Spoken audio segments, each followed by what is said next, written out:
Bem, nesse vídeo de hoje eu vou fazer uma breve reflexão sobre essa questão que está em pauta agora, sobre os militares. Por um lado, se envolve a chamada segurança nacional, por outro lado, envolve de perto também a questão da segurança pública, né? Por que os militares têm sido o alvo de tantas críticas e de tantas admoestações, né? Bom, antes disso eu gostaria de lhe convidar também para você comprar o meu livro, o meu terceiro livro, Novos Fundamentos Epistemológicos do Direito Penal e da Criminologia, Direito e Ideologia, que é exatamente onde eu tento mostrar como essas ideologias revolucionárias elas vão penetrando no direito particularmente brasileiro e vão trazendo todas essas bases para o conhecido ativismo judicial, né? Esse livro está no valor de R$40 e já com o preço, com o valor da taxa de correio. Se você observar aí na descrição do vídeo, você tem 3 contas bancárias que você pode fazer a transferência ou depósito e encaminhar por e-mail seminário.criticacrise@gmail.com a foto da sua transação bancária, e assim que for identificada, logo o seu livro será encaminhado, autografado.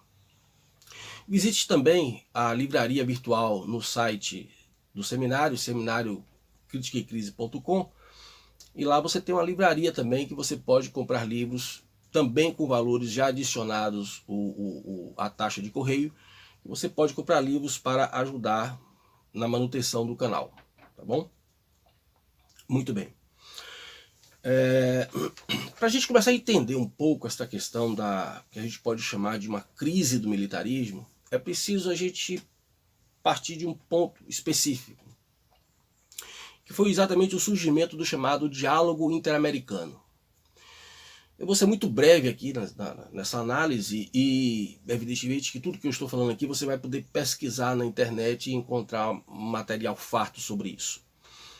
Aqui no Brasil, comumente se coloca a criação do diálogo interamericano como uma criação de Fernando Henrique, que também havia se associado, segundo essa versão, se associado ao famoso Luiz Inácio Lula da Silva. Mas essa versão ela não é exatamente a mais verdadeira. Por quê? Porque o Fernando Henrique Cardoso ele foi apenas colocado como testa de ferro para a implantação desse projeto aqui no Brasil e estender esse projeto junto com outros governantes de outros países pela América Latina. Muito bem. É importante entender o contexto em que surge o diálogo interamericano, né? Que é um contexto aí pelos anos 80, início dos anos 80, mais especificamente em 1982, aonde vai se aproveitar daquele contexto de um suposto fim da Guerra Fria, consagrado pela queda do Muro de Berlim em 1989, a crise da dívida externa, o problema das Malvinas. Então vai se pegar esse contexto e tentar se criar um outro projeto de dominação para a América Latina, né? Por trás dessa proposta, desse projeto, estão presentes os mais famosos think tanks, como a Fundação Ford, como a Comissão Trilateral e muitos outros que foram compondo esse universo para a elaboração e implantação desse projeto. Muito bem. Esse projeto buscava criar uma estrutura supranacional, né? Já havia existido aí a Liga das Nações, que veio ser substituída pela ONU, né? Que vai ser uma inovação, que vai ser um projeto mais arrojado para a implantação de um governo global, né? E a partir daí começa a se criar uma série de medidas que seriam colocadas de forma como se não houvesse correlação e com a finalidade de quê? Com a finalidade de reduzir o máximo possível a influência das Forças Armadas na soberania dos países, dos seus respectivos países, né? Não por acaso, no governo Fernando Henrique Cardoso é que nós assistimos, né, a redução das Forças Armadas, tanto em nível no nível de pessoas, né, como também no que diz respeito ao orçamento. O objetivo era exatamente esse, né? E por que reduzir o número de homens, né, e reduzir o orçamento? Porque havia a ideia nesse projeto de que não seria mais necessário, né, existir uma força armada para cada país específico, no sentido que nós conhecemos hoje. Seriam criados espécies de conselhos, né, ênfase, Estado-Maior das Forças Armadas. As Forças Armadas elas seriam administradas por esses conselhos, né, e os conselhos de cada país, esses Estados-Maiores das Forças Armadas, eles seriam comandados por um outro Estado-Maior das Forças Armadas latino-americana, e esse, por sua vez, subordinado a um Estado-Maior das Forças Armadas situado na ONU, né? Qual o objetivo de alcançar os militares? Dois objetivos fundamentais, né? O primeiro seria exatamente quebrar a ideia de soberania, enfraquecer pelo menos a ideia de soberania, uma vez que as Forças Armadas, enquanto instituição permanente, elas têm como um dos seus papéis fundamentais proteger exatamente a soberania de todo e qualquer país. Então, daí porque atacar as Forças Armadas. Reduzindo esse papel das Forças Armadas no quesito soberania, iria se abrir espaço também para a influência maior de ONGs, por exemplo, como nós vemos aí a questão ambientalista, né, a questão indigenista, exatamente para relativizar a soberania dos países no que diz respeito aos seus respectivos territórios. Muito bem. Além disso, começa a aparecer a ideia de que as forças armadas desses países, quando assim o fosse, teriam que dialogar com grupos terroristas e narcoguerrilhas já existentes naquela época, enquanto narcoguerrilhas, teriam que dialogar, os governos e as forças armadas, as forças de segurança, teriam que dialogar com esses grupos, porque, na verdade, aquilo que seria guerrilha, né, passou a ser chamado narcoguerrilhas, passou a ser chamado, dentro desse projeto, de movimentos de oposição.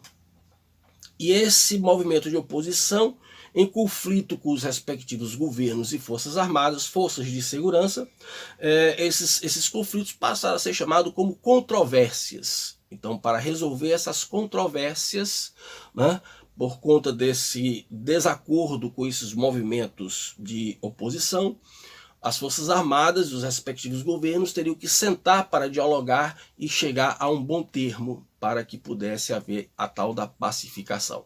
Acabamos de ver uma experiência como essa aqui na Colômbia com relação às Farc, né? Fazia parte desse projeto também a legalização das drogas, né? A legalização das drogas, como eu já disse antes, a criação e implementação do movimento indigenista e do movimento ambientalista como forma de reduzir a soberania das Forças Armadas nos seus respectivos territórios. Fazia parte também desse projeto criar, fomentar e manter fundamentalmente democracias corruptas, né? Nada mais, nada melhor do que democracias corruptas, porque democracias corruptas fariam com que os interesses internacionais tivessem uma capacidade de penetração maior nos respectivos países, né? Muito bem. Então, reduzir o efetivo das Forças Armadas e os seus respectivos orçamentos fazia parte desse projeto de maneira fundamental. Além disso, também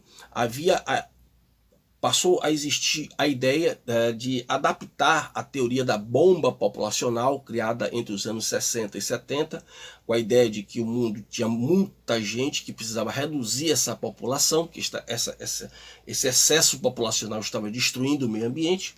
Passou a se implantar também nos respectivos países, particularmente na América Latina, essa ideia adaptada de uma bomba populacional.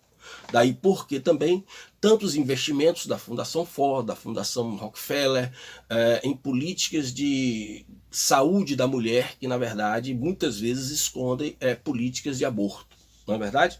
Muito bem. Então, será que isso ficou restrito às Forças Armadas?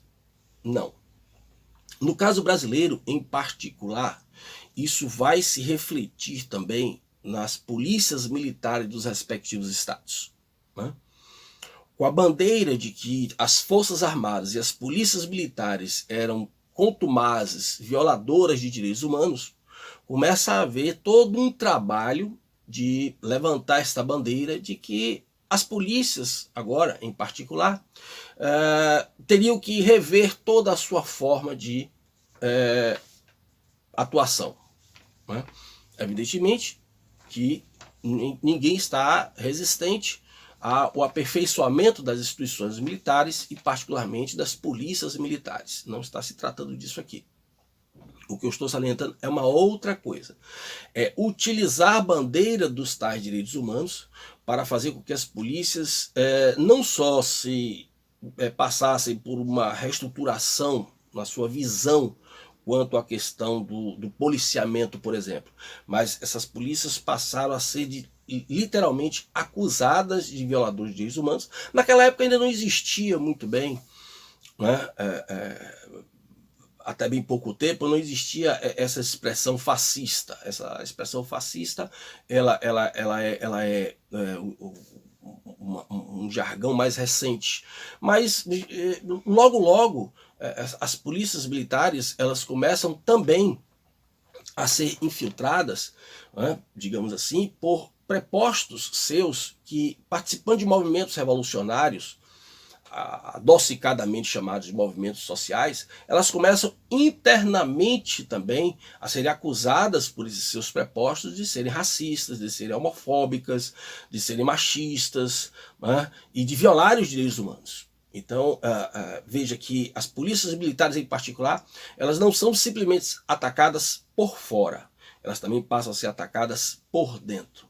E logo, todas as forças de segurança vão ser tomadas pela estrutura dialética revolucionária, né, onde vai se implantar aquela dualidade que lhe é própria, característica dessa dialética revolucionária: praças versus oficiais, né, polícias versus governo, né, agentes versus delegado, polícia versus governo. Então você começa a criar um mecanismo desagregador das corporações, você começa a criar uma cultura de rivalidade e de indisposição e traz a luta de classe adaptada ao modelo institucional policial, né? Isso evidentemente fundamentou e ajudou bastante aqui a crise da identidade militar, a crise da identidade policial, que não só afetou as Forças Armadas, mas também afetou as polícias militares, né? O objetivo maior dessa crise era exatamente fazer com que, dentre outros objetivos, era fazer com que os militares, e aí também fundamentalmente as Forças Armadas, se afastassem de toda e qualquer questão ligada ao âmbito civil. Os militares teriam que estar restritos à sua questão militar. Muito bem. Feita esta breve exposição, que você, como eu disse, pode encontrar muito material farto sobre isso na internet, agora você pode começar a entender por que tantas observações, tantos alarmes com relação à colocação do Bolsonaro, de generais, almirantes, em postos de alto escalão do governo, né? Por que isso passa a ser visto por boa parte da esquerda como uma ameaça à democracia, como se o início da implantação de uma ditadura? Esta narrativa ela surge nada mais nada menos para intimidar, né? É uma forma de como que dizer, ó, militar, você está invadindo seu espaço, se restrinja ao seu ambiente de quartel, né? Muito bem. Isso também se reflete na questão da segurança pública, né? Então, não por acaso, você começa a ver problemas de altos índices de suicídio entre os policiais, problema de alcoolismo, problema de dependência química. Tudo isso, né, não é causa, tudo isso é sintoma de uma crise da segurança pública, mas fundamentalmente crise da instituição militar, que se reflete no âmbito da segurança nacional e no âmbito da segurança pública.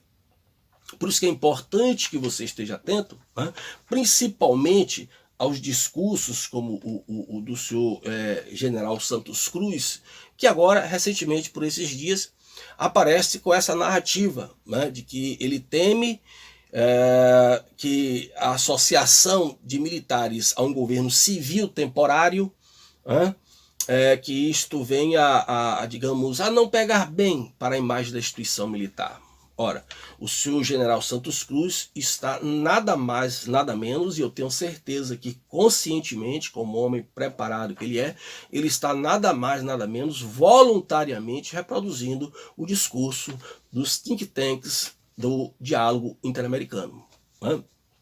Volto a dizer, nada pior, nada mais impactante do que um membro interno à instituição fazer críticas que esperava-se que ocorressem só de fora para dentro.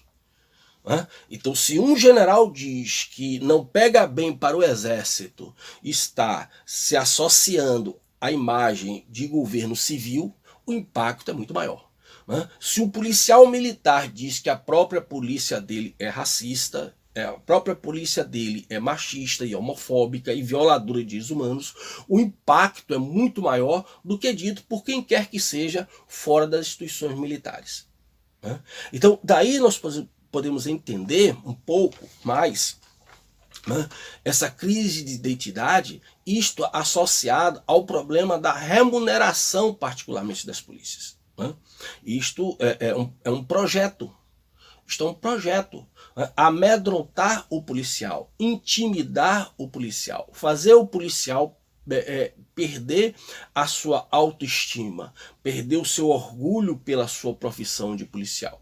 O policial agora, muitas vezes, é falado isso agora pelas redes sociais, o policial ele tem receio de entrar em confronto com o meliante. Não porque ele tem medo do meliante, mas porque ele tem medo das interpretações, das hermenêuticas jurídicas que podem ser feitas, fazendo com que o policial, no cumprimento do seu dever, seja colocado no banco dos réus. E o bandido, uma vítima da sociedade, seja colocado como um pobre coitado crucificado numa escola de samba, no sambódromo do Rio de Janeiro, por exemplo. Não é verdade? Então, eu gostaria que com esse rápido vídeo você tivesse um pouco mais, espero não ter sido muito resumido, que você tenha um pouco mais de entendimento o que é que está acontecendo.